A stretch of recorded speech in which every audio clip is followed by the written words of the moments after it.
Hello नमस्कार दोस्तों, स्वागत है आपका हमारे चैनल साइंटिफिक गुरु में। और आज हम आपको बताएंगे उत्तराधिकार वरासत है तो ऑनलाइन आवेदन कैसे करते हैं, क्या क्या डॉक्यूमेंट लगते हैं, क्या प्रोसेस है, क्या क्या डॉक्यूमेंट हमारे पास होने चाहिए।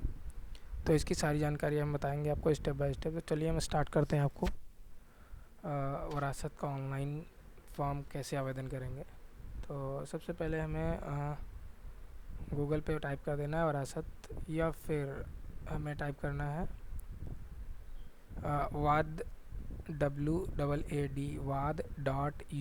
wad.up.nic.in। जब ये टाइप करेंगे तो कुछ इस तरह का इंटरफेस हमारे सामने ओपन हो जाएगा। तो यहाँ से हमारा पीडीएफ फॉर्म डाउनलोड होगा। अगर किसी कैंडिडेट से सारी डिटेल इसमें फिल करवानी है तो वो यहाँ से डाउनलोड होगा, उसको डाउनलोड करके इससे फिल करवा लीजिए। उसके बाद आप आवेदन करते रहिए। या फिर डायरेक्ट आवेदन करना है तो आप इस आवेदक लॉगिन के यहाँ क्लिक करेंगे। इस पर जैसे क्लिक करेंगे ना, तो आपको आवेदक का मोबाइल नंबर, किसी का भी मोबाइल नंबर डाल सकते हैं इसमें। कोशिश करिए जिसका आप फॉर्म भर रहे हैं उसी का आवेदक मोबाइल नंबर डालेंगे।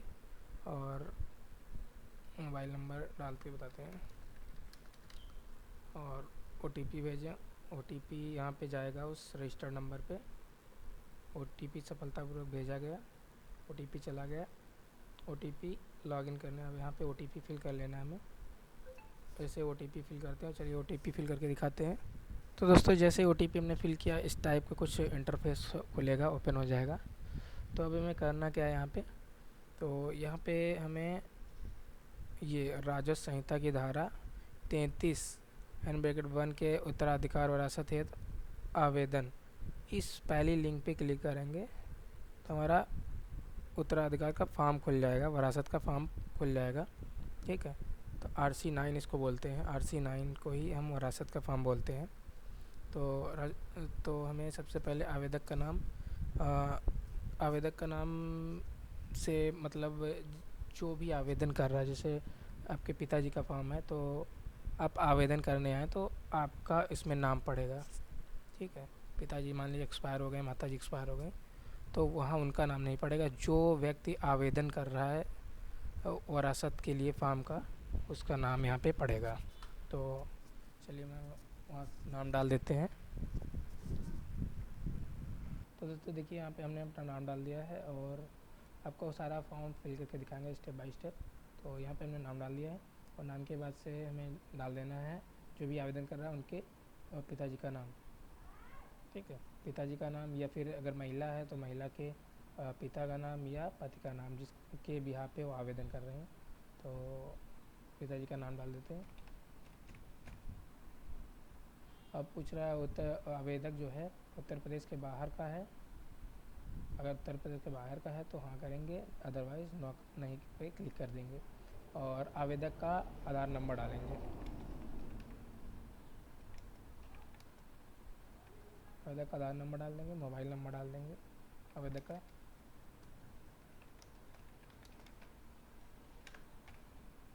ठीक है। अब जिस भी मंडल में ज़मीन लग रही है आपकी, मान लीजिए आपको लखनऊ डिस्ट्रिक्ट में आपकी ज़मीन है, तो हम वो डिस्ट्रिक्ट सेलेक्ट करेंगे। ठीक है। फिर डिस्ट्रिक्ट के बाद तहसील है, जनपद सेलेक्ट कर लेंगे। और जनपद के बाद हमें तहसील, किस तहसील के अंतर्गत हमारी ज़मीन आती है, तो वहाँ पे हम तहसील सेलेक्ट कर लेंगे। तो हमारा मोहनलालगंज है। तो और फिर आवेदक का जो पता, आवेदक का एड्रेस क्या है, तो मैं एड्रेस फिल कर लेता हूँ।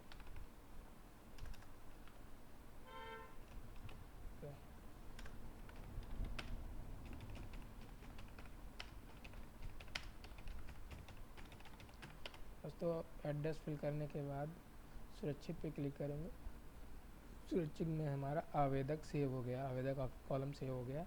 अब उत्तराधिकार का आधार, तो उत्तराधिकार का आधार, किस आधार पे हम उत्तराधिकार का आवेदन कर रहे हैं, पुरुष खातेदार के आधार पे कर रहे हैं या महिला खातेदार के आधार पे कर रहे हैं। तो हमारे ज़मीन जो थी वो पुरुष खातेदार के नाम थी जो अभी मृतक हैं, या फिर महिला खातेदार मृतक थी तो महिला खातेदार यहाँ पे सेलेक्ट कर लें। तो हमारे कंडीशन में पुरुष खातेदार मृत हैं तो पुरुष खातेदार सेलेक्ट कर लेंगे। और उसके बाद आप कॉलम खुलेगा ड्रॉप डाउन में, खातेदार की मृत्यु, तो ये सेलेक्ट कर लेंगे। ठीक है। उत्तराधिकार में मृत्यु होने के बाद ही वरासत होती है। तो उत्तराधिकार में फिर खातेदार का नाम, जो मृतक खातेदार है जिसकी मृत्यु हो चुकी है उसका नाम डालेंगे। ठीक है। यह पूछ रहा है क्या खातेदार की मृत्यु कोविड-19 से हुई, तो नहीं कर देंगे। और मृत्यु की दिनांक पूछेगा, तो आपके जो डेथ सर्टिफिकेट आपको इशू हुआ होगा आपके पिताजी के नाम से या माताजी के नाम से, वहाँ पे उनका डेथ सर्टिफिकेट का मृत्यु दिनांक उसमें पड़ी होगी, वही डेट हमें यहाँ एग्जैक्ट डालनी है। तो जो डेट होगी आपको वहाँ से चूज़ कर लेना है, वही डेट हमें फिल करना है। अब मृतक के माता या पिता या संरक्षक का नाम डालना है यहाँ पे। जब उत्तराधिकार का आधार पूछ रहा है ना, तो फिर हमने डाला जो मृतक हैं और उनके माता पिता का नाम, तो पिता का नाम यहाँ पे कर लेते। अगर मृतक महिला होती तो यहाँ पे हम उनके पति का नाम डालते हैं, पिता का नाम नहीं डालते। ठीक है। तो यहाँ पे आवेदक पुरुष है तो पुरुष के पिता का नाम डाल देंगे। बैजना टाइप कर दिया। और ये ज़मीन जो इन्होंने इनको मिली थी, इनके नाम है, वो कैसे थी, इन्होंने उत्तराधिकार से प्राप्त की थी, अपने पूर्वजों से प्राप्त की थी, या स्वयं अर्जित मतलब खुद की खरीदी गई है ज़मीन, इन्होंने खरीदी थी अपने नाम, तो उत्तराधिकार से मिली थी इनको। और ज़मीन कहाँ पे है, मंडल पूछ रहा है, तो ज़मीन जिस भी मंडल में हो वो मंडल हमें सेलेक्ट कर लेना है। मंडल के बाद जनपद भी हमारा वही है। तहसील क्या लग रही है वहाँ की, तहसील हमारी जो है मोहनलालगंज है, परगना मोहनलालगंज। ठीक है। अब ग्राम का नाम जिस ग्राम में है वहाँ पे, मान लीजिए आप जिस भी मृतक के की ज़मीन का आप वरासत करना चाह रहे हैं, उसकी ज़मीन 2 गाँव में है, तो 2 गाँव में है तो उसके 2 फॉर्म भरने पड़ेंगे, 2 बार अप्लाई करना पड़ेगा। इसी टाइप से एक बार में केवल एक गांव की ज़मीन का वरासत फॉर्म अप्लाई कर सकते हैं। मान लीजिए इतने सारे गांव हैं, अगर इनमें से एक यहाँ पे अस्ती में है और दूसरी ज़मीन अमेठी में है, तो एक बार अमेठी सेलेक्ट करके उसकी ज़मीन का विवरण डालेंगे, पूरा फॉर्म कंप्लीट कर लेंगे, उसका प्रिंट आउट निकाल लेंगे, फिर दोबारा से जब फॉर्म भरेंगे वही सारी डिटेल फिल करके उसका जो भी अस्ती में दूसरी ज़मीन है तो अस्ती में डाल के उसकी ज़मीन की घाटा संख्या फिल करके दूसरा एप्लीकेशन, 2 एप्लीकेशन आपको लेखपाल के पास जमा करना होगा। तो इसमें हमने अस्ती कर लिया है। ठीक है। अस्ती में अब पता डाल रहे हैं हम, तो पता वही डालेंगे जो हमारा मृतक का पता डाल देंगे इसमें। तो मृतक का पता है हमने टाइप करके रखा हुआ है, मृतक का पता एंटर कर देंगे। तो मृतक का आधार नंबर डालना ज़रूरी है। आधार नंबर अगर नहीं है, आधार नंबर वैसे अभी इस कंडीशन में मतलब इस डेट में 2023 में तो आधार नंबर सभी का लगभग बना ही होगा, तो यहाँ पे आधार नंबर डालना है। नहीं है तो फिर अगर बना नहीं था तो नहीं डालना है। ठीक है। आधार नंबर यहाँ डाल के फिर मोबाइल नंबर, तो आधार नंबर उनका डाल के मोबाइल नंबर चाहे तो आप अपना ही डाल सकते हैं, हर जगह अपना डाल सकते हैं, आवेदक का मोबाइल नंबर डाल सकते हैं।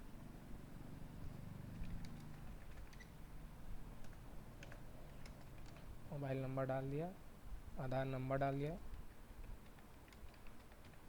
आधार नंबर डाल के सुरक्षित कर दिया।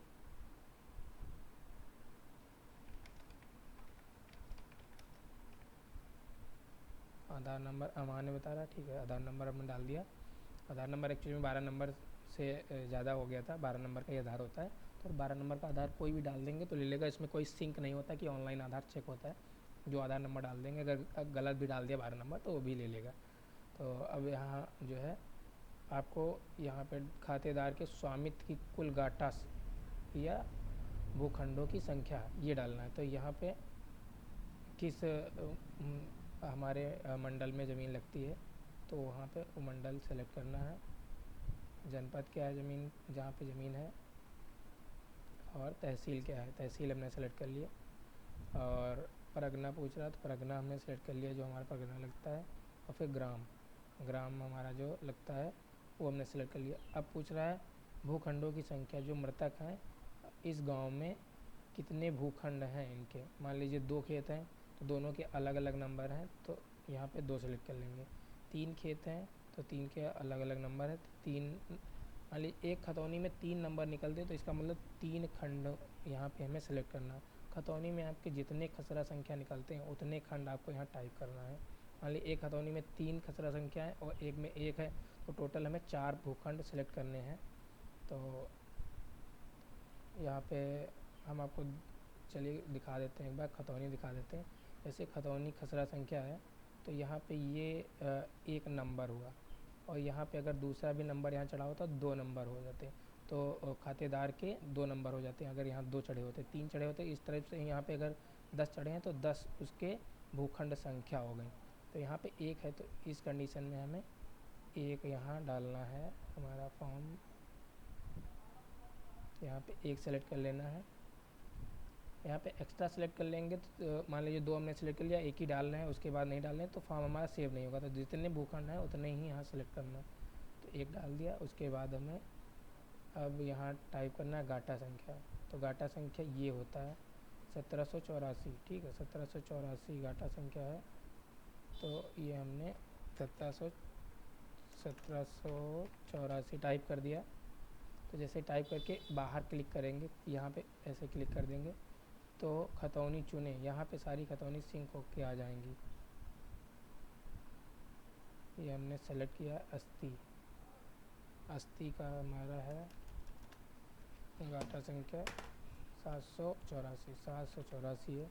तो इसे बाहर सेलेक्ट करेंगे, ये ऑटोमेटिक यहाँ सिंक होके यहाँ पे सारी खतौनी आ जाएंगी, ये सबके नाम आ जाएंगे। अब जिस भी खातेदार के नाम की ज़मीन को आपको का वारिस बनना है उस पर सेलेक्ट करना होगा। जो जैसे मृतक हो गए हैं तो उनको हमें सेलेक्ट करना है। जैसे कृपाल को हमने सेलेक्ट कर लिया। तो ये देखिए ये पूरा एक डिटेल सेव हो गई, जिसमें गांव का नाम आ गया, गांव का कोड आ गया, गाटा संख्या आ गई, और फसली वर्ष आ गया, और क्षेत्रफल आ गया। तो इस टाइप से सेव हो जाएगी। अगर या दो डालेंगे तो यहाँ पे ऐसे इसी टाइप से यहाँ सेव होते चले जाएंगे लाइन से। तो हमें एक ही डालना था, एक सुरक्षित कर देंगे। उसके बाद सुरक्षित करने के बाद अब वारिसों की संख्या मान लीजिए, अब एक पिताजी के दो बेटे थे, तो यहाँ पे उनके वारिस यहाँ 2 डाल देंगे। मान लीजिए पिताजी के 2 बेटे हैं और उनकी माताजी में, तो वारिस वहाँ पे हो जाएंगे 3। अगर माताजी नहीं रही हैं और पिताजी के नाम ही ज़मीन थी, तो जितने बच्चे हैं उन सब के आधार कार्ड लगेंगे और उन वारिसों की संख्या यहाँ डालेंगे, तभी वारिस यहाँ फीड होंगे। मान लीजिए 1 वारिस हमने डाल दिया, ठीक है, और वारिस का नाम जिसका भी वरासत, जिसके नाम मतलब जो भी वारिस है उसका नाम उसके आधार से यहाँ फिल करना होगा। उसका आधार कार्ड लेके आधार में जो भी नाम होगा वो यहाँ टाइप करना होगा वारिस का। जितने भी वारिस हैं सबके आधार होने चाहिए। तो आधार पे जो नाम है वही एग्जैक्ट नाम यहाँ डाल देंगे। और फिर वारिस का संबंध, तो यहाँ पे पिता वारिस का मान लीजिए अभिषेक है, अभिषेक के पिता का नाम जो स्वर्गीय हो चुके हैं, मान लीजिए कि हमने रामफेर डाल दिया। रामफेर के बाद अब उम्र पूछ रहा है, तो अब उम्र किसकी पूछ रहा है, ये वारिस की उम्र पूछ रहा है। वारिस की उम्र क्या है, तो आप वो अपने आधार में जो भी डेट ऑफ बर्थ है उससे सेम डेट को कैलकुलेट करके, मान ली 2023 आज ही की है और 1996 उसकी है, तो 1996 माइनस 2023 कर देंगे। तो जो भी डेट आएगी वो हम यहाँ पे डाल देंगे। तो मान लीजिए हमारे कंडीशन में 27 साल आ रही, 27 साल यहाँ डाल दिया हमने। अब खातेदार से संबंध, खातेदार संबंध क्या है, अगर उनका पुत्र है तो पुत्र डालेंगे। और यहाँ पे अगर यही पत्नी के नाम से भर रहे होते, मान लीजिए किसी का हस्बैंड ख़त्म हो गए, मतलब पति की मृत्यु हो गई, तो पत्नी के नाम वरासत होती, तो यहाँ पे विधवा सेलेक्ट कर लेते हैं। अब मान लीजिए पिताजी ख़त्म हो गए तो उनके बच्चों के नाम ज़मीन आएगी, तो अभिषेक उनका बेटा है इसमें, तो उसमें उस कंडीशन में यहाँ पे पुत्र वाला कॉलम सेलेक्ट कर लेंगे, क्रमिक पूंजीवाद वंशवाद वाला सेलेक्ट कर लेंगे। यहाँ पे वारिस का पता डाल देंगे, जो भी वारिस का पता लग रहा है। तो हमने कॉपी करके रखा, वो पेस्ट कर दिया और वारिस जोड़े पे क्लिक कर दिया। तो इसी टाइप से अगर 2 वारिस हैं तो वो 2 वारिस यहाँ पे वारिस लाइन से जुड़ते चले जाएंगे। आप यहाँ डिटेल फिट करते चले जाएंगे, ठीक है। ये डिटेल हो गई। उसके बाद हमें सुरक्षित कर देना है। सुरक्षित करने के बाद यहाँ पे एक बार मैसेज देता है, इंडिकेशन मैसेज देता है, प्रार्थना पर सुरक्षित करने से पहले एक बार अपना देख लें। तो मतलब ये कह रहा देख लें, तो यहाँ पे आप देख भी सकते हैं, भाग 1, भाग 2, भाग 3 पर क्लिक करके सारी एप्लीकेशन चेक कर सकते हैं। या फिर आपने अगर सही भरा है, एकदम सही भरा है, तो आप सुरक्षित कर दीजिए। ऐसे सुरक्षित करेंगे तो आपका आवेदन सफलतापूर्वक, एक मैसेज दिखा दिया, आवेदन सफलतापूर्वक पंजीकृत किया गया है। कंप्यूटरगत आवेदन संख्या ये है आपकी, OTP OTP सफलतापूर्वक भेज दी गई। आपके रजिस्टर्ड जो नंबर आपने लगाया था फॉर्म ओपन करने के समय, उस पर आपका ये आवेदन संख्या चला गया है और उस पर फॉर्म की ये आवेदन क्रमांक संख्या SMS के थ्रू प्राप्त हो गई है। अब उसके बाद हमें इसका प्रिंट आउट निकाल के जो हमारे एरिया का लेखपाल होता है उसको देना होगा। तो इसका प्रिंट आउट हमें सीधे से जाना है मुख्य पृष्ठ पे, जहाँ से हमने लॉगिन करके पेज लिया था। तो यहाँ देखिए ये कम वार्ड संख्या आ गई जो हमने अभी की थी। तो इसमें दो पहले, तो इसका मतलब हमने पहले एक फॉर्म भर चुके हैं, उसके बाद दोबारा से एक आवेदन किया है। तो अब हमें ये जो है इसका प्रिंट लेना है। तो प्रिंट आवेदन संख्या पे क्लिक करेंगे तो इस तरह प्रिंट हो जाएगा और इस तरह का कुछ इंटरफेस खुलेगा जो फॉर्म खुलेगा। तो जिस भी आवेदन का दोबारा से हमें प्रिंट लेना है उस पर क्लिक कर देते हैं तो इस तरह से ये पूरा फॉर्म खुल जाएगा। ठीक है, अब ये मृतक थे, इनके वारिस का वारिस है, वारिसों की संख्या लिख के आ गया, ये नाम आ गया, एड्रेस आ गया।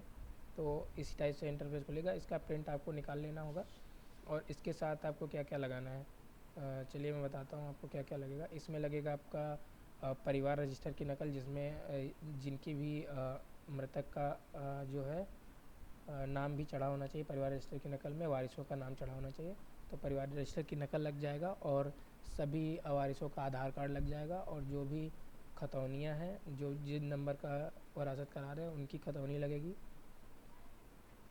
खतौनी के बाद मृतक का मृत्यु सर्टिफिकेट लगेगा।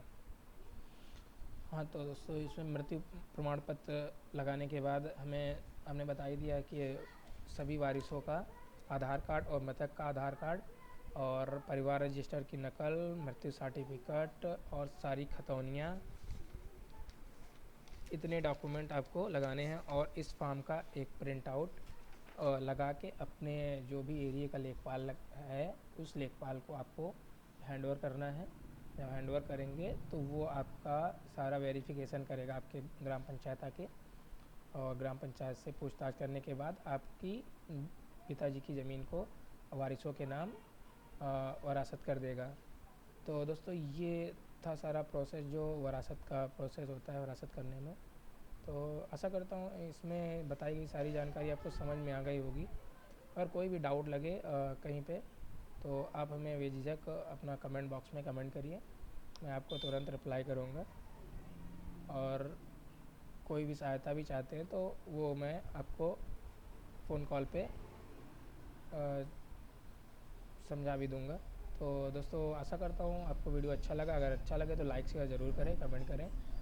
तो मिलते हैं दोस्तों एक नए वीडियो में नई जानकारी के साथ। तब तक के लिए दोस्तों बाय बाय, टेक केयर।